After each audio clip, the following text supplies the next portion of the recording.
Religion desk. जीवन और जीवन से जुड़े विषयों पर गौतम बुद्ध का नजरिया बहुत सटीक और एकदम समझ में आने वाला ही रहा है। उन्होंने कभी किसी विषय को बहुत उलझा कर नहीं समझाया। अपने शिष्यों की सारी जिज्ञासाएं वे साधारण से उदाहरणों से ही हल कर दिया करते थे। एक बार बुद्ध से उनके एक शिष्य ने पूछा, भगवान, आपने आज तक यह नहीं बताया कि मृत्यु के बाद क्या होता है।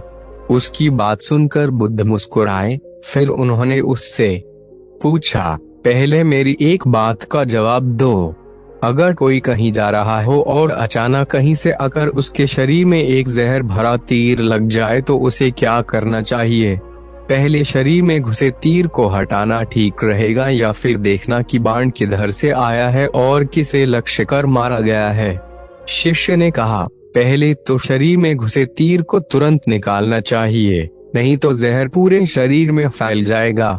बुद्ध ने कहा, बिल्कुल ठीक कहा तुमने। अब यह बताओ कि पहले इस जीवन के दुखों के निवारण का उपाय किया जाए या मृत्यु की बाद की बातों के बारे में सोचा जाए? जो हमारे वश में है ही नहीं, उसका विचार ही क्यों करना? किसकी मृत्यु कब आएगी, ये सिर्फ परमात्मा जानता है। मनुष्य के हाथ में सिर्फ कर्म करना है। उसे उन विषयों के बारे में सोचकर वक्त बर्बाद करना ही नहीं चाहिए जो बातें उसके हाथ में है ही नहीं। उसे सिर्फ उन बातों के बारे में सोचना चाहिए जो वो कर सकता है।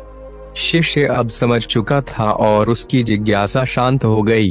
कहानी से सीख, इंसान को उन बातों के बारे में सोचकर समय नहीं गंवाना चाहिए जिन पर उसका कोई जोर ना हो।